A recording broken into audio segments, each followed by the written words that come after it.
It is last year in December. I'm at a Nutcracker weekend with my daughter Sarah.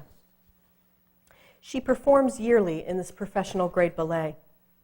It's a whole weekend of intense dancing for her, and so it's the one weekend of the year where she gets to be a diva. And I get to let my theater geek out for the weekend. I'm a backstage mom. I steam the costumes so they look crisp and bright to the audience. I help the dancers transform quickly from one character to another. And I'm a grounding source for the kids, reminding them to walk, not run. Breathe and let go of your fear. And reminding them regularly, you know what to do. Truthfully, it is one of my favorite weekends of the entire year. It's just after the first show on Saturday. I'm sitting in the green room sewing on a costume that has lost a snap due to the pressures of quick changes and hard dancing. It's about an hour and a half before top of show. In a half hour, the dancers will converge on this room to get notes from the director. In the meantime, the pre-professional dancers, who range in age from 7 to 18, are throughout the building. The littlest dancers are corralled into their room watching movies. The 12 to 14-year-olds are downstairs in their dressing room playing Secret Santa to each other and prepping for the upcoming show.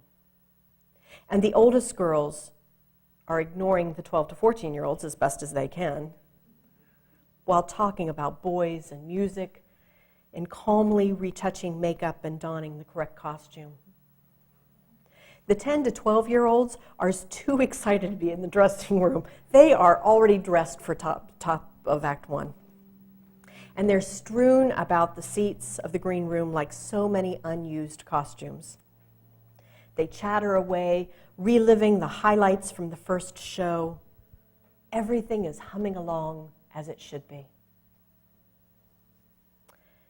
But in a minute, that all shatters and changes for me. I get the phone call, you know, the one you dread and know that it'll come someday. A family member reporting the death of another family member. My sister Ruth calls to tell me that my dad contracted pneumonia. He was having difficulty breathing, so his wife and stepson took him to the emergency room. The ER staff got him stabilized and gave him some medicine to try to dry out his lungs. The doctors told Dola, my stepmom, that it was going to be a while. So her son took her back home. Their house is about 45 minutes away from the hospital. But while she was gone, Dad's heart slowed down and his breathing got more labored. They offered to intubate him, but Dad wasn't having it. You see, the last time his body stopped working correctly, he had had a heart attack. They revived him. He woke up to kidneys that refused to work properly. He felt like he should have died with that heart attack. But instead, he had to claw his way back. He had to learn how to walk again. He had to get dialysis every few days. And I think maybe even harder, he had to decide to live again. So this farmer, this active, albeit overweight, older man, went from living a hard but fulfilling life to working hard to live in the flash of an eye. He wasn't doing it again. So he refused the intubation. The doctors called his wife. Not sure if they were trying to check up on him or what. But she was clear that intubation was not what he would have wanted. He had been clear for the entire 9 months previous. And within an hour, he was dead. My sister assures me that even though Dolo couldn't make it back before he was gone, he wasn't alone. A nurse and a doctor sat with him, holding his hand. As I talk quietly with my sister, the green room is abuzz with activity. I need to finish the sewing, so I can't get up and leave. It's a costume that's needed very soon in top of Act 1. No one notices me anyway. They're all caught up in their own experience. But I notice that this juxtaposition of this topic of conversation and the activity that's happening in the room, it makes the whole experience seem surreal. Over the next few days, I feel like I'm in a fog. I'm struck by how life has shifted.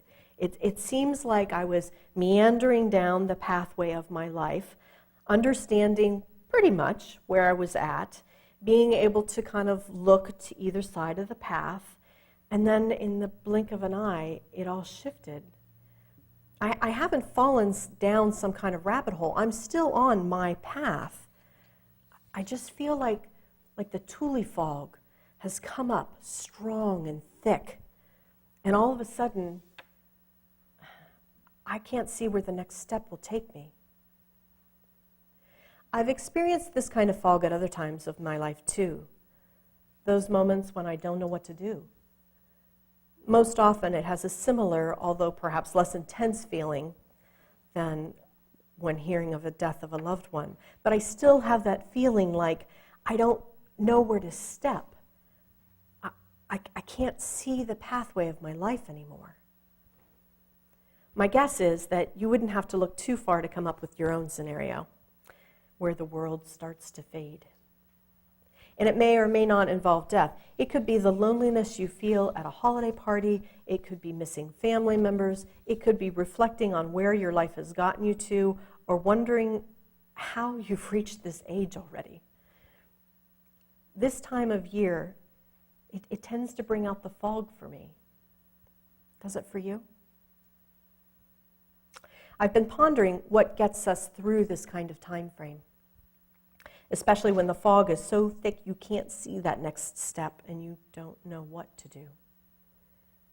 What is best for us to do? And the more I've pondered it, the more I've come to believe that the answer is actually in this holiday season. I've arrived at the conclusion that we have to step into the fog. Now, this isn't my first inclination. I can't see what's in there, and so I tend to want to be careful. And I want to put my hands out. And I want to stop in my tracks, and I want to wait. I want to find something that's going to cut through the fog, like a light or a knife or anything. But I think what is called for in these moments is surrender. In a sermon from March 2011, Reverend Rob Eller Isaacs, a venerated UU preacher, talks about how he told his dad that he thought that surrender was an important part of spiritual maturity.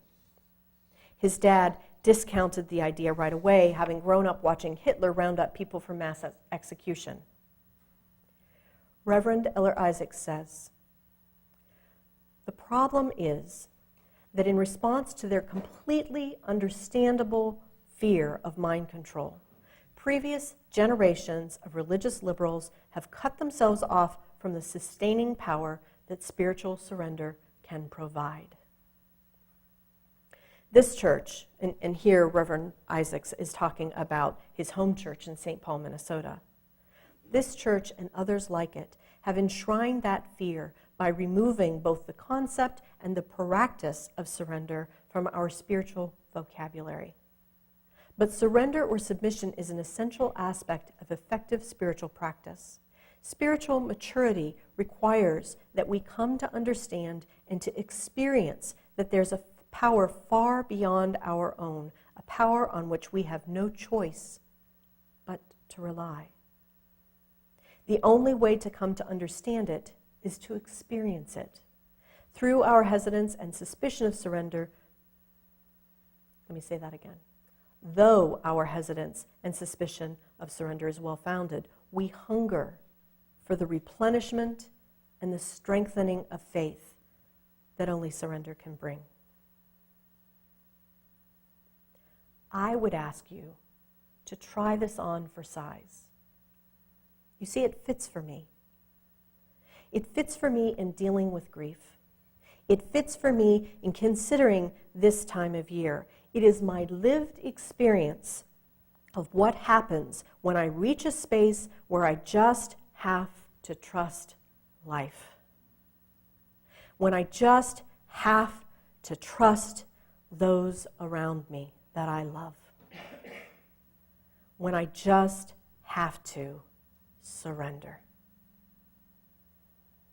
Please notice, I'm not saying to capitulate to someone else. I'm not asking any of us to give over to somebody else's truth. Rather, I'm asking us to try on for size what it means to surrender to that still small voice within me. That still small voice within you.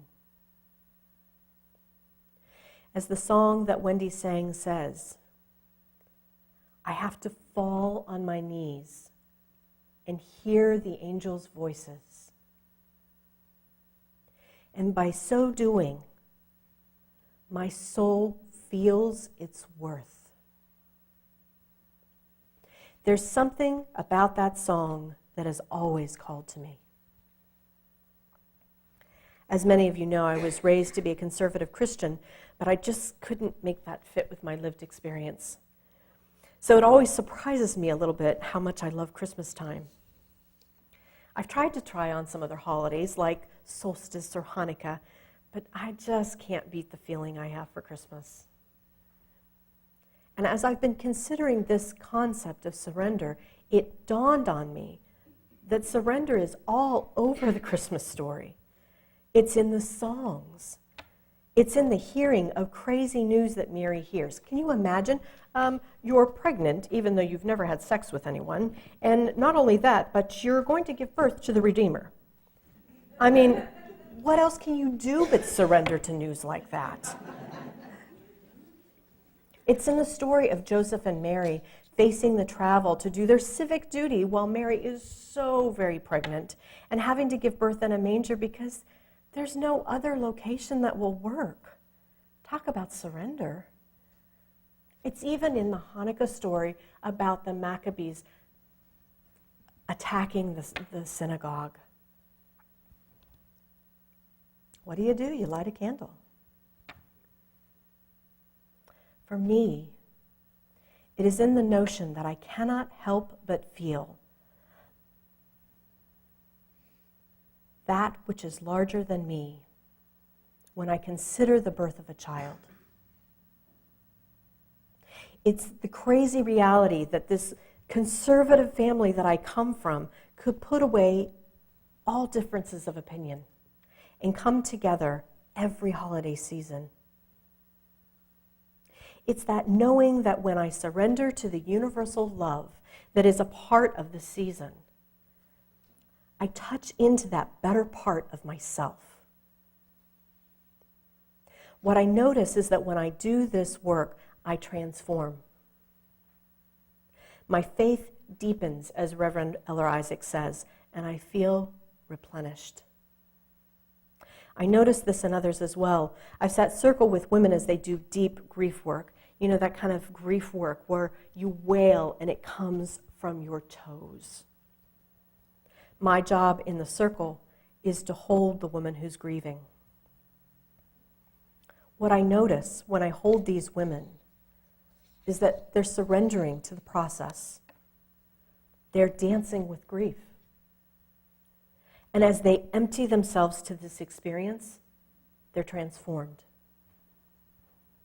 Reverend Peter Friedrich says, letting go is an affirmative act.